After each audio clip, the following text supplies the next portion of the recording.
ನಾನು ಅವಾಗಿಂದ ಇವತ್ತವರೆಗೂ ಸಮಾಜವನ್ನು ದೇವರಂತ ಭಾವಿಸೋದು, ತಾಯಿ ಅಂತ ಭಾವಿಸೋದು.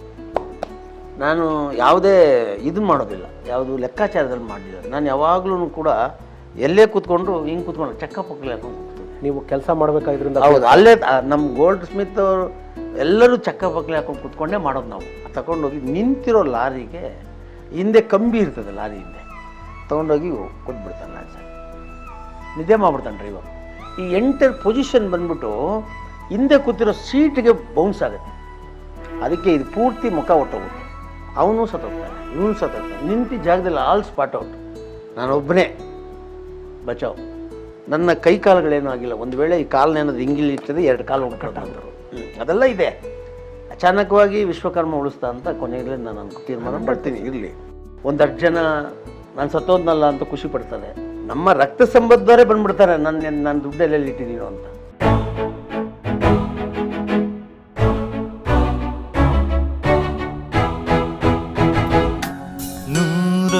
ನೂರೊಂದು ನೆನಪು.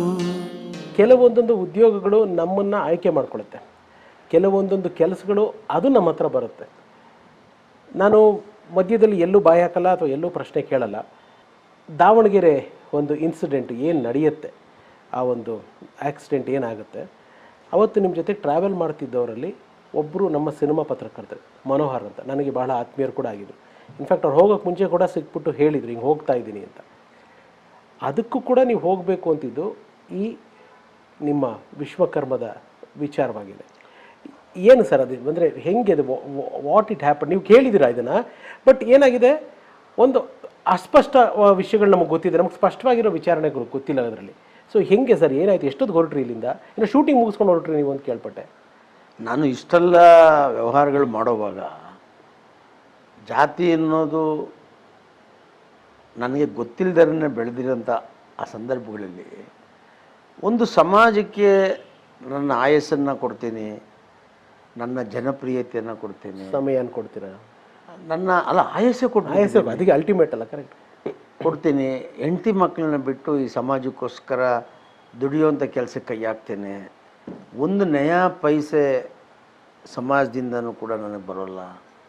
ಎಲ್ಲವನ್ನೂ ನಾನು ಕಳ್ಕೊಂಡು ಸಮಾಜಕ್ಕೆ ಮುಡುಪಾಗಿಡ್ತೀನಿ ಅನ್ನೋದನ್ನು ಒಂದೊಂದು ಸಾರಿ ಜ್ಞಾಪಿಸ್ಕೊಂಡ್ರೆ, ಇವೆಲ್ಲವೂ ನೀವು ಹೇಳ್ದಂಗೆ ಅನಿವಾರ್ಯತೆ ಅಲ್ಲ, ಇದು ಅನಿವಾರ್ಯತೆ ಅಲ್ಲ, ಯಾವುದೋ ಒಂದು ಶಕ್ತಿ ಮಾಡಿಸುತ್ತೆ ಅನ್ನೋ ಅಂತ. ಸರ್ ಅನಿವಾರ್ಯತೆನಲ್ಲ, ಅವಶ್ಯಕತೆಯೂ ಅಲ್ಲ. ನೋಡಿ ಏನಾಗುತ್ತೆ, ನಾನು ತುಂಬ ಎತ್ತರದ ಸ್ಥಾನದಲ್ಲಿದ್ದಂಥ ಸಂದರ್ಭದಲ್ಲಿ ನಮ್ಮ ಸಮಾಜದಲ್ಲಿ ಯಾವಾಗಲೂ ಅಷ್ಟೇ ನಿಮ್ಮ ಕಷ್ಟದಲ್ಲಿದ್ದಾಗ ಸಮಾಜ ನಿಮ್ಮನ್ನು ಗಮನಿಸಲ್ಲ. ಅದು ನಮ್ಮದಂತಲ್ಲ, ಎಲ್ಲ ಕಡೆ ಅಂತ. ಅದನ್ನಲ್ಲೂ ನೀವು ಬಡವರಲ್ಲಿದ್ದರೆ ನಿಮ್ಮನ್ನು ಗಣನೆಗೆ ತೊಗೊಳಲ್ಲ. ನೀವೊಂದು ಎತ್ತರಕ್ಕೆ ಹೋಗಿ ಒಂದಷ್ಟು ಜನಕ್ಕೆ ಇಷ್ಟ ಆಗ್ತೀರಾ, ಆ ರಾಜ್ಯದ ಜನತೆಗೆ ಇಷ್ಟ ಆಗ್ತೀರಾ, ನೀವು ದೊಡ್ಡ ವ್ಯವಹಾರ ಮಾಡ್ತೀರಾ ಮೊದಲನೇದು ಹುಡ್ಕೋದೆ ನೀವು ಯಾವ ಜಾತಿ ಅಂತ. ಯಾವ ನಮ್ಮವನ ಬೇರೆಯವನ, ಅವನ ಇವನ ಅಂತ. ಹಾಗೇನೆ ನನ್ನನ್ನು ಕೂಡ ನಮ್ಮ ಜಾತಿ ಸೆಲೆಕ್ಟ್ ಮಾಡ್ಕೊಂಡಿತ್ತು. ನಿಮ್ಮ ಹತ್ರ ಬಂದಿದ್ದು ಹೇಗೆ ಸರ್? ಅದೇ ಹೇಳಕ್ಕೆ ಬಂದೆ, ನಮ್ಮ ಜಾತಿಯವರು ನನ್ನನ್ನು ಸೆಲೆಕ್ಟ್ ಮಾಡ್ಕೊಂಡಿದ್ದು ಹಾಗೇನೆ. ಯಾಕೆ ಅಂದರೆ ಅವ್ರು ತಪ್ಪಿಲ್ಲ. ಅಲ್ಲಿ ಯಾರೂ ರಾಜ್ಯ ಮಟ್ಟದಲ್ಲಿ ಬೆಳೆದಂಥವ್ರು ಇಲ್ಲ, ಹುಡುಕ್ತಾ ಇದ್ರು, ನೋಡ್ತಾ ಇದ್ರು. ಬೇರೆ ಬೇರೆ ಸಮಾಜಗಳಲ್ಲಿ ಬೇರೆ ಬೇರೆ ಜನ ಮಾತಾಡೋವಾಗ ಎಲ್ಲೋ ಒಂದು ಕಡೆ ನಮ್ಮ ಸಮಾಜದಲ್ಲಿ ಯಾರೂ ಇಲ್ವಲ್ಲಪ್ಪ ಅನ್ನೋಂಥ ಕೊರ್ಗು ಅವರಲ್ಲಿತ್ತು. ಇವೆಲ್ಲರ ಪರಿಣಾಮ ನನ್ನನ್ನು ಆಯ್ಕೆ ಮಾಡ್ಕೊಂಬಿಟ್ರು ಅವರು. ಬಟ್ ನಾನು ಅದಕ್ಕೆ ಹೆಂಗೆ ಸೋತೆ ಅನ್ನೋದು ಇವತ್ತಿಗೂ ನನಗೆ ಗೊತ್ತಿಲ್ಲ. ನೋಡಿ, ನಾನು ವ್ಯವಹಾರದಲ್ಲಿ ಭಾಳ ಕಟ್ಟುನಿಟ್ಟಿರ್ತೀನಿ, ಎಲ್ಲದರಲ್ಲೂ ಶಾರ್ಪ್ ಇರ್ತೀನಿ. ಯಾಕೆ ಈ ಸಮಾಜಕ್ಕೆ ನಾನು ಹಿಂದೆ ಹೋದೆ? ನನಗೆ ಇವತ್ತಿಗೂ ಅದು ಪ್ರಶ್ನೆ, ಒಂದು ಯಕ್ಷ ಪ್ರಶ್ನೆ. ಅದು ನನ್ನ ಆಸ್ತಿಗಳನ್ನ ಕಳ್ಕೊತೀನಿ, ನನ್ನ ವ್ಯಾಪಾರಕ್ಕೆ ಕಳ್ಕೊತೀನಿ, ವ್ಯಾಪಾರದ ಕಡೆ ಗಮನ ಕೊಡಲ್ಲ. ಇವೆಲ್ಲವೂ ನನಗೆ ಅರ್ಥ ಆಗ್ತದೆ. ಆದರೂ ಮತ್ತೆ ನಾನು ಅವರೇ ಬೇಕು ಅಂತ ಹೋಗ್ತೀನಿ. ಎಳೆಯುತ್ತೆ, ಇದೇನು ಗೊತ್ತಿಲ್ಲ. ಆದರೂ ನಾನು ಬಂದಿದ್ದು ನಿಮಗೆ ಹೇಳಬೇಕು, ಅದೇ ತಾನೇ ನಿಮ್ಮ ಪಾಯಿಂಟ್. ಹೌದು ಸರ್, ಅದು ಗುರುಗಳು ಬಂದು ಒಂದ್ಸತಿ ನಿಮ್ಮನ್ನು ಅವ್ರೇನು ಮಾಡ್ತಾರೆ, ನಾನು ತುಂಬ ಹೆಸರು ಮಾಡಿದ ನಂತರ ನಮ್ಮ ಸಮಾಜದ ಸ್ವಾಮೀಜಿ ಸುಜ್ಞಾನಮೂರ್ತಿಯವರು ಅಂತ ಅವರು ಬರ್ತಾರೆ. ಅವ್ರ ಜೊತೆಲಿ ಒಂದಷ್ಟು ಜನ ಬರ್ತಾರೆ, ನಮ್ಮ ಮನೆಗೆ ಕಾಯ್ತಾರೆ. ನಾನು ಅವ್ರಿಗೆ ಟೈಮ್ ಕೊಡೋದಿಲ್ಲ, ಮತ್ತೆ ಕಾಯ್ತಾರೆ, ಮತ್ತೆ ಟೈಮ್ ಕೊಡೋದಿಲ್ಲ, ಮತ್ತೆ ಕಾಯ್ತಾರೆ. ನನ್ನ ಹೆಂಡತಿ ಹೇಳ್ತಾಳೆ, ನಮ್ಮ ಸಮಾಜದವರು ಅಂತೆ ಅವರು ಬಂದು ಮಾತಾಡಿ ಅಂತಾರೆ. ಆಯಿತು ಕರಿ, ಒಂದು 5 ನಿಮಿಷ ಅಂತೀನಿ, ಕರೀತಾರೆ, ಬರ್ತಾರೆ, ಏನು ಬೇಕು ಅಂತೀನಿ, ಒಂದು ಸಮಾವೇಶ ಮಾಡಬೇಕು ಅಂತಾರೆ, ಆಯ್ತು ಎಷ್ಟು ದುಡ್ಡು ಬೇಕು ಅಂತೀನಿ, ನಮ್ಮದೆಲ್ಲ ದುಡ್ಡೇ ತಾನೆ, ಎಷ್ಟು ಬೇಕು ತಗೋ ಹೋಗು ಇರು, ಅದೇ ತಾನೇ ಕತೆ ನಮ್ಮದು. ಸರಿ ಏನು ಬೇಕು, ಹಿಂಗೆ ನಾವೊಂದು ಕಾರ್ಯಕ್ರಮ ಮಾಡ್ತಾಯಿದ್ದೀವಿ, ನೀವು ಅಧ್ಯಕ್ಷರಾಗಿ ಬನ್ನಿ, ನೀವು ಒಂದು ಕಾರ್ಯಕ್ರಮ ಭಾಗವಹಿಸ್ಬೇಕು ಅಂತ ಅಲ್ಲಿ ನುಗ್ತಾರೆ ಒಳಗಡೆ. ನಾನು ಇದ್ಕೊಂಡೆ ಬರೋದಿಲ್ಲಪ್ಪ, ನಾನು ಅದೆಲ್ಲ ಬರೋದಿಲ್ಲ, ಜಾತಿ ಗೀತಿ ಎಲ್ಲ ಗುರ್ತಿಸ್ಕೊಳೋದಿಲ್ಲ ನಾನು, ಅದೇನೋ ನೀವು ಮಾಡ್ಕೊಳ್ಳಿ, ದುಡ್ಡು ಗಿಡ್ಬೇಕಾದ್ರೆ 5 ಲಕ್ಷ 10 ಲಕ್ಷ ಕೊಡ್ತೀನಿ, ತೊಗೊಂಡು ಹೋಗ್ಬಿಡಿ ನೀವು ಅಂತ ಅನಿಸುತ್ತೆ. ಯಾಕಂದರೆ ಬೆಳೆದ ಮೇಲೆ ಒಂದು ಸಮಾಜನೂ ಬೇಕಾಗ್ತದೆ. ಅವಾಗ ನನಗೂ ಕೂಡ ಆಯಿತು, ಏನೋ ನನ್ನ ಹೆಂಡತಿ ಹೇಳ್ತಾ ಇದ್ದಾರೆ, ನಾಳೆ ಮಕ್ಕಳಿದ್ದಾರೆ, ಮದುವೆ ಮಾಡಬೇಕು, ಹಂಗೆ ಹಿಂಗೆ, ಇದೆಲ್ಲ ಮನೆಯಲ್ಲಿ ನಡೆಯುವಂಥ ವಿಚಾರ, ಲೆಕ್ಕಾಚಾರಗಳು. ಹೌದು, ಲೆಕ್ಕಾಚಾರಗಳಲ್ವಾ. ಆಯಿತು ಒಂದು 10 ಕ್ಲೋಸ್ ಮಾಡೋಣ ಅಂತ ಹೋಗ್ತೀನಿ, ಅವ್ರು ಒಪ್ಪಲ್ಲ, ಒಂದು ಕಾರ್ಯಕ್ರಮಕ್ಕೆ ಬನ್ನಿ ಅಂತಾರೆ. ಅಷ್ಟರೊಳಗಡೆ ನನಗೆ ಒಂದು ಅವಾರ್ಡ್ ಫಂಕ್ಷನ್ ಆಗಿರುತ್ತೆ, ಅಲ್ಲಿ ಕಿರುತೆರೆ ನಕ್ಷತ್ರ ಅಂತ ಒಂದು ಅವಾರ್ಡ್ ಬೇರೆ ಬಿರುದು ಕೊಟ್ಟಿರ್ತಾರೆ, ಅವು ಇವೆಲ್ಲ ಅವಾರ್ಡ್ಗಳು ಬಂದಿರ್ತವೆ. ಕಾರ್ಯಕ್ರಮದಲ್ಲಿ ಭಾಗವಹಿಸೋದು ಪ್ರಾರಂಭ ಮಾಡಿರ್ತೀನಿ. ಅದೇ ಥರ ಇವರು ನಾವೊಂದು ಕಾರ್ಯಕ್ರಮ ಮಾಡ್ತೀವಿ ಬನ್ನಿ ಅಂತ, ಕೊನೆಗೆ ಒಪ್ಕೋತೀನಿ, ಆಯಿತು ಅಂತೀನಿ. ಆಮೇಲೆ ಒಂದೊಂದಾಗೆ ನನ್ನ ಹತ್ರ ಬಂದು ಅಪ್ಡೇಟ್ ಮಾಡೋಕ್ಕೆ ಹೋಗ್ತಾರೆ. ಈ ಸಲೀಸಾಗುತ್ತಲ್ಲ, ಅವಾಗ ಒಂದು ಸಾರಿ ಒಳಗಡೆ ಹುಲಿ ಜೊತೆಯಲ್ಲಿ ಪಳಗೋಕ್ಕೆ ಶುರು ಮಾಡಿ ಕಮ್ಯುನಿಕೇಷನ್ ಅವಾಗ ಹಿಂಗೆ ಹಂಗೆ ಹಿಂಗೆ ಹಿಂಗೆ ಹಿಂಗೆ ಹೇಳಿ ಸಮಸ್ಯೆಗಳ ಬಗ್ಗೆ ಹೇಳೋಕ್ಕೆ ಶುರು ಮಾಡ್ಕೋತಾರೆ. ನಾನು ಇದ್ಕೊಂಡು ಯಾರು ಏನೋ ಆಯಿತು ಹೆಂಗೋ, ಕೊನೆ ಹಂತದಲ್ಲಿ ಏನಾಗುತ್ತೆ, ಕೊನೆಗೆ ಇದೆಲ್ಲ ಮಧ್ಯದಲ್ಲಿ ಭಾಳಷ್ಟು ನಡೆದೋಗ್ತದೆ. ಆಯಿತು ನಾನು ಬರ್ತೀನಿ ನಡೀರಿ ಅಂತ ಹೇಳ್ತೀನಿ, ಬರ್ತೀನಿ ನಡೀರಿ ಅಂತ ಸುದ್ದಿ ಮಾಡ್ತಾರೆ, ದೊಡ್ಡ ಸುದ್ದಿ ಆಗ್ಬಿಡುತ್ತೆ ಸಮಾಜದಲ್ಲಿ ಅಲ್ವಾ. ಆವಾಗ ತುಂಬ ಜನ ನಮ್ಮವ್ರು ಬರ್ತಾರೆ ಅಂತ. ನಾನು ಏನೇ ಮಾಡಿದ್ರೂ ಒಂದು ವ್ಯವಸ್ಥಿತವಾಗಿ ಮಾಡ್ತೀನಿ, ಒಂದು ಸಮಾಜನ ಗಟ್ಟಿ ಮಾಡ್ಬೇಕು, ಏನೆಲ್ಲ ಮಾಡ್ಬೋದು ಅಂತ ನಾನು ಅವಾಗ ಯೋಚನೆ ಮಾಡ್ತೀನಿ. ಆವಾಗ ಇವರೆಲ್ಲ ನನ್ನ ಕೇಳ್ಕೊಡ್ತಾ ಇರೋದ್ರಿಂದ ದೊಡ್ಡ ಮಟ್ಟದಲ್ಲಿ ಒಂದು ಮಾಡೋ ಥರ, ನಾನೇ ಹೋಗಿ ಕರೆಯೋ ಥರ, ನಾನೇ ಹೋಗಿ ಒಂದು ಭಾಷಣ ಮಾಡಿದ್ರೆ ಬರ್ತಾರೆ, ಆ ಥರ ಎಲ್ಲ ಮಾಡಿ. ಯಾಕಂದರೆ ಅಲ್ಲಿವರೆಗೂ ಜನ ಸೇರಿರೋಲ್ಲ ನಮ್ಮವರು, 5,000 3,000 1,000 ಸೇರ್ಕೊಂಡು ಹೋಗಿರ್ತಾರೆ. ಲಕ್ಷಾಂತರ ಜನ 20,000 50,000 ಆ ಥರ ಎಲ್ಲ ಸೇರಿರೋಲ್ಲ, ಒಂದು ಮಾಸ್ ಗ್ಯಾದರಿಂಗ್. ಸರಿ, ಆಮೇಲೆ ನಾನು ಹೇಳ್ತೀನಿ ಹಿಂಗೆ ಅಂತ. ಕೊನೆಗೆ ಅವರು ನೀವೇ ಅಧ್ಯಕ್ಷರಾಗಬೇಕು ಈ ಕಾರ್ಯಕ್ರಮಕ್ಕೆ ಅಂತ. ಅವಾಗ ಇನ್ನಷ್ಟು ಟೈಟ್ ಮಾಡಿ ಕಾರ್ಯಕ್ರಮ ಮಾಡ್ತೀವಿ. ಎಲ್ಲಿ ಆಗಿದ್ದು ಸರ್ ಕಾರ್ಯಕ್ರಮ? ಬೆಂಗಳೂರಿನಲ್ಲಿ ನಡೀತದೆ. ಓಕೆ, ಬೆಂಗಳೂರಿನಲ್ಲಿ ನಡೆದೋಗುತ್ತೆ. ಭಾಳ ದೊಡ್ಡ ಮಟ್ಟದ ಕಾರ್ಯಕ್ರಮ ಮಾಡಿಬಿಡ್ತೀನಿ ಇಲ್ಲಿ. ಇಡೀ ಕರ್ನಾಟಕದಲ್ಲೇ ನಮ್ಮ ಸಮಾಜದವರೆಲ್ಲ ಭಾಗವಹಿಸ್ಬಿಡ್ತಾರೆ ಎಲ್ಲ. ಆಯಿತು, ಓಕೆ. ಇದಾದಮೇಲೆ ಈ ಎಪಿಸೋಡ್ ಬರ್ತದೆ, ನೀವು ಆಕ್ಸಿಡೆಂಟ್ ಎಪಿಸೋಡ್. ಅದೇ ಎಲ್ಲಿ ಯಾವ ಕಾರ್ಯಕ್ರಮಕ್ಕೆ? ಯಾವ ಕಾರ್ಯಕ್ರಮ? ದಾವಣಗೆರೆಯಲ್ಲಿ ಒಂದು ಮೌನೇಶ್ವರನ ರಥಯಾತ್ರೆ ಅಂತ, ರಥನ ಇಲ್ಲಿಂದ ತಗೊಂಡು ಮೌನೇಶ್ವರನ ದೇವಸ್ಥಾನಕ್ಕೆ ಹೋಗೋದು. ಓಕೆ. ಈ ಉತ್ತರ ಕರ್ನಾಟಕದಲ್ಲಿ ನಮ್ಮ ಸಮಾಜದವರೆಲ್ಲ ಮೌನೇಶ್ವರನ ಪೂಜೆ ಮಾಡ್ತಾರೆ, ಈ ತಿಂತಣಿ ವರವಿ ಅದನ್ನು ಅಲ್ಲಿಗೆ ಅಂತ ನನಗೆ ಹೇಳ್ತಾರೆ. ಯಾಕಂದರೆ ಈ ಮಂಜುನಾಥು, ಮಹಾಲಕ್ಷ್ಮಿ, ಆಮೇಲೆ ಅಲ್ಲಿರೋರೆಲ್ಲನೂ ಕೂಡ ದಾವಣಗೆರೆಯಲ್ಲಿರೋರೆಲ್ಲ ಒಂದು ಸಾರಿ ನೀವು ಬರಬೇಕು, ಒಂದು ಸಾರಿ ಬಂದೋದ್ರೆ ನಮಗೊಂದು ಶಕ್ತಿ ಬರ್ತದೆ. ಈಗ ನನ್ನನ್ನು ಕರ್ಸ್ಕೊಳೋದು ಏನಕ್ಕೆ, ಆ ಭಾಗದಲ್ಲಿ ನಮ್ಮವ್ರಿಗೆ ಒಂದು ಶಕ್ತಿ ಬರೋಕ್ಕೆ, ಆ ಭಾಗದಲ್ಲಿ ನಮ್ಮ ಸಮಾಜನ ಗೌರವದಿಂದ ಕಾಣು, ಈ ಉದ್ದೇಶದಲ್ಲಿ ಪಾಸಿಟಿವಿಟಿ ಕರೀತಾರೆ. ನಾನು ಆಯಿತು ಹೋಗ್ತೀನಿ. ಅವಾಗ ನಾನು ಬಿಸ್ನೆಸ್ಸು ಇದು ಅದು ಮಾಡಿಕೊಂಡು ಶೂಟಿಂಗ್ನಲ್ಲಿ ಇರ್ತೀನಿ. ಮೋಸ್ಟ್ಲಿ ಅದು ಚಂದ್ರಿಕಾ ಇರಬೇಕು. ಚಂದ್ರಿಕಾದಲ್ಲಿ ಆ್ಯಕ್ಟ್ ಮಾಡ್ತೀನಿ. ಸರಿ, 10 ಗಂಟೆಗೆ ಇಲ್ಲೊಂದು ಕಾರ್ಯಕ್ರಮ, 9 ಗಂಟೆಗೆ ಇಲ್ಲಿ ಶೇಷಾದ್ರಿಪುರಮಲ್ಲಿ ನಮ್ಮ ಸಮಾಜದವ್ರು ಒಂದು ಕಾರ್ಯಕ್ರಮ ಇಟ್ಟಿರ್ತಾರೆ, ಅಲ್ಲಿ ಮುಗಿಸ್ಕೊಂಡು ಹೋಗಬೇಕು ಅಂತ. ನೀವು ಶೂಟಿಂಗ್ ಮುಗಿಸಿ ಮನೋಹರು, ಮಹಾಲಕ್ಷ್ಮಿ ಹೋಗು. ಇದು ನಾನು ಡ್ರೈವರ್ ಪರ್ಮನೆಂಟ್ ಡ್ರೈವರಾ ಸರ್? ಅದೇ ಡ್ರೈವರು, ಅವತ್ತಿಗೆ ಅವನು ಇದ್ದ. ಸರಿ, 4 ಜನ ಮುಗಿಸ್ಕೊಂಡು ಹೋಗ್ತೀವಿ. 10 ಗಂಟೆ ಆಗ್ಬಿಡ್ತದೆ, 11 ಆಗ್ಬಿಡುತ್ತೆ. ಸರಿ, ಮುಗಿಸ್ಕೊಂಡು ಹೋಗ್ಬಿಡ್ತೀನಿ. ನನಗೆ ನಿದ್ದೆನೇ ಇರಲ್ಲ. ನಿದ್ದೆ ಆದರೂ ಸಮಾಜದ ಕೆಲಸ ಅಲ್ಲಪ್ಪ. ನಾನು ಅವಾಗಿಂದ ಇವತ್ತವರೆಗೂ ಸಮಾಜವನ್ನು ದೇವರಂತ ಭಾವಿಸೋದು, ತಾಯಿ ಅಂತ ಭಾವಿಸೋದು. ನಾನು ಯಾವುದೇ ಇದನ್ನು ಮಾಡೋದಿಲ್ಲ, ಯಾವುದು ಲೆಕ್ಕಾಚಾರದಲ್ಲಿ ಮಾಡಲಿಲ್ಲ. ನಾನು ಭಾಗವಹಿಸಬೇಕು ಅಂದರೆ ಪೂರ್ಣ ಪ್ರಮಾಣದಲ್ಲಿ ಮಾಡಿ ಹೋಗ್ತೇನೆ, ಕಂಪ್ಲೀಟ್ ಮಾಡಬೇಕು.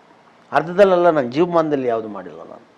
ಸರಿ, ನಾನು ಹೋಗ್ತೇನೆ. ಹೋಗೋವರೆಗೂ ಏನಾಗುತ್ತೆ, ಫುಲ್ಲು ನಿದ್ದೆ ಪಿದ್ದೆ ಎಲ್ಲ ಇರ್ತದೆ. ನಾನು ಯಾವಾಗಲೂ ಕೂಡ ಎಲ್ಲೇ ಕೂತ್ಕೊಂಡು ಹಿಂಗೆ ಕೂತ್ಕೊಂಡು ಚಕ್ಕಪಕ್ಕಲೆ ಹಾಕೊಂಡು ಕೂಗ್ತದೆ. ನೀವು ಕೆಲಸ ಮಾಡಬೇಕಾದ್ರಿಂದ? ಹೌದು, ಅಲ್ಲೇ ನಮ್ಮ ಗೋಲ್ಡ್ ಸ್ಮಿತ್ ಅವರು ಎಲ್ಲರೂ ಚಕ್ಕಪಕ್ಕಲೆ ಹಾಕೊಂಡು ಕೂತ್ಕೊಂಡೇ ಮಾಡೋದು ನಾವು. ಅದೇ ಅಲ್ಲಿ ಕೂತು ಅಭ್ಯಾಸ ಆಗ್ಬಿಟ್ಟು ಕಾರ್ನಲ್ಲಿ ಕೂತ್ರೂ ಹಂಗೆ ಇರ್ತದೆ. ನಾನು ಹಿಂದೆ ಕೂತಿರ್ತೀನಿ, ಇವರೆಲ್ಲ ಹೋಯ್ತಾರೆ. ದಾವಣಗೆರೆ ಚಿತ್ರದುರ್ಗದಲ್ಲಿ VRLದೊಂದು ಬಸ್ಸು ಸ್ಟಾಪದು ಟೀ ಕಾಫಿದು ಇರುತ್ತೆ, ಅಲ್ಲಿ ಟೀ ಕುಡಿಯೋಣ ಅಂತ ಹೇಳ್ತಾರೆ. ಆಯಿತು ಅಂತ ಕುಡಿತೀವಿ. ಕುಡಿದಾಗ ನಾನೇನಾಗುತ್ತೆ, ಆ ಮಹಾಲಕ್ಷ್ಮಿ ಹಿಂದೆ ಬಾ ಅಂತೀನಿ. ನೀವು ಮುಂದೆ ಕೂತಿರ್ತೀರಾ? ಮಹಾಲಕ್ಷ್ಮಿನ ಮಂಜುನಾಥ ಯಾರೋ ಕೂತಿರ್ತಾರೆ, ಮನೋಹರ್ ಅಲ್ಲ ನಾನು ಮುಂದೆ ಕೂತಿರ್ತೀನಿ. ಅದೇ ನಾನು ಮುಂದೆ ಕೂತಿರ್ತೀನಿ. ಮಹಾಲಕ್ಷ್ಮಿ ಮನೋಹರ್ ಹಿಂದೆ ಇರ್ತಾರೆ. ಅವಾಗ ನಾನೇನು ಮಾಡ್ತೀನಿ, ನಾನು ಕಾಲೆಲ್ಲ ಹಿಂಗೆ ಕುತ್ಕೊಂಡು ಆಗಿದೆ, ಯಾರಾದರೂ ಮುಂದೆ ಬನ್ನಿರಿ ನೀವು ಅಂತ.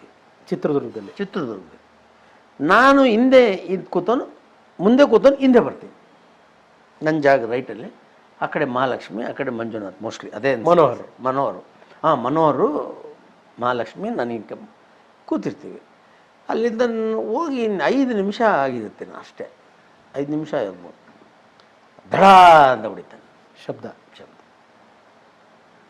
ನೀವು ಚಕ್ಕ ಪಕ್ಕಲೆ ಹಾಕೊಂಡ್ಬಿಟ್ಟಿರ್ತೀನಿ. ನನಗೆ ರಿಲ್ಯಾಕ್ಸ್ ಬೇಕು ಅಂತ ಚಕ್ಕ ಪಕ್ಕಲೆ ಹಾಕೋತೀನಿ, ಕಾರ್ನಲ್ಲಿ ಹಿಂಗೆ ಕೂತ್ಕೊಂಡಿರ್ತೀನಿ, ಹಿಂಗೆ ಇದೇ ಮಾಡ್ತಾ ಇರ್ತೀನಿ ಅಂತ ಭಾವಿಸ್ತೀನಿ.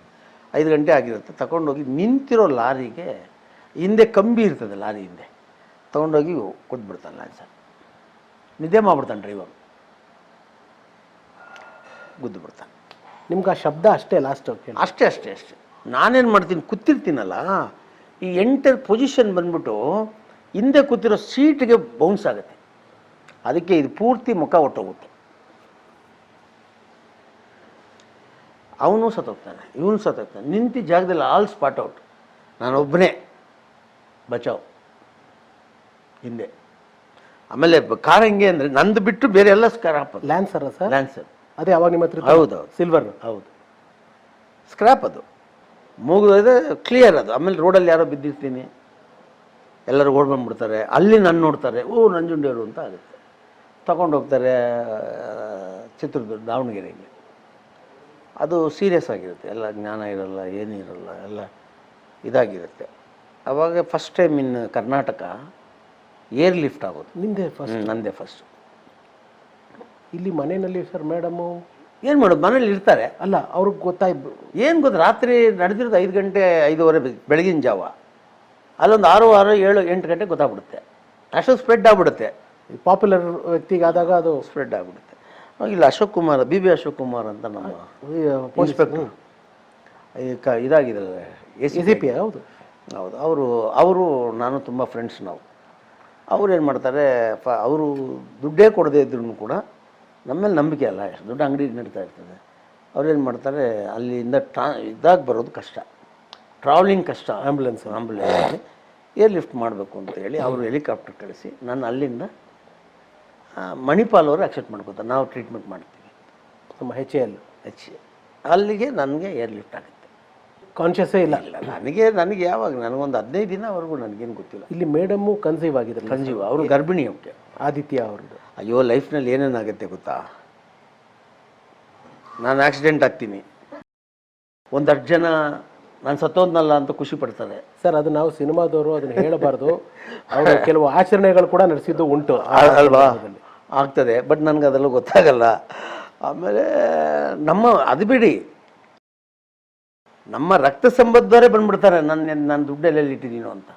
ಇದಲ್ಲ, ನನಗೆ ಗೊತ್ತಾಗುತ್ತಲ್ಲ ಜೀವನದಲ್ಲಿ ಯಾವಾಗಲೂ ಹಾಗೆ. ಅದು ನನ್ನ ಸ್ವಂತ, ನನ್ನ ಜೊತೆಲಿದ್ದಂಥವರೆಲ್ಲನೂ, ಹೆಸರು ಬೇಡ ನನಗೀಗ ಹೇಳಿದಲ್ಲಿ ತಪ್ಪಾಗ್ತದೆ, ಜೊತೆಲಿದ್ದವರೇ ದುಡ್ಡಿಟ್ಬಿಟ್ಟಿದ್ದೀನಿ, ನಾನೆಲ್ಲ ದುಡ್ಡೆಲ್ಲ ಇಟ್ಟಿರ್ತೀನಿ, ಯಾರೋ ಎತ್ಕೊಂಡು ಹೋಗ್ಬಿಡ್ತಾರೆ. ಈಗ ಅವ್ರು ಸತ್ತೋಗ್ಬಿಟ್ಟು, ಯಾಕಂದರೆ ನೆಗೆಟಿವ್ ಇರ್ತದೆ ಅದು, ನನ್ನ ಸಾವು ಹತ್ತಿರದಲ್ಲಿದ್ದಾರೆ ಅಂತ ಆಗ್ಬಿಡುತ್ತೆ. ನೆನಪು ಬಂದಿರಲ್ಲ ನನಗೆ, ಹೆಚ್ಚು ಕಮ್ಮಿ ಆಗ್ಬಿಟ್ಟಿರ್ತದೆ, ಅದು ಹೋಗ್ಬಿಟ್ಟಿರುತ್ತೆ. ಯಾವ ಇಯರ್ ಸರ್? ಯಾವ ಇಯರು ಸರ್ ಇದು? ಒಂದು 20 ವರ್ಷ ಆಗಿರೋದು, 18-20 ವರ್ಷ ಆಗಿರ್ಬೋದು. ಆವಾಗ ಅಷ್ಟೇ, ಅದೆಲ್ಲ ಆಗುತ್ತೆ. ಆಮೇಲೆ ಅವಳು ಮೇಲೆ ದೌರ್ಜನ್ಯನ ನಡೆಯೋರು ನನ್ನ ಹೆಂಡತಿ ಮೇಲೆ. ಈ ಸಂಬಂಧಗಳಲ್ಲಿ ಆಗುತ್ತೆ. ದುಡ್ಡು ನಿಮಗೆ ಎಂಥವ್ರನ್ನೂ ಶತ್ರು ಮಾಡಿಸುತ್ತೆ. ಆವಾಗ ಅವಳು ಅದೆಲ್ಲ ತಡ್ಕೊಂಡು ನನ್ನ ಹೆಂಡತಿ, ಈಗ ನನ್ನ ಮಗ ಇದ್ದಾನಲ್ಲ, ಅವನು ಅವಾಗ ಹೊಟ್ಟೆಲಿರ್ತಾನೆ, ಆದಿತ್ಯ.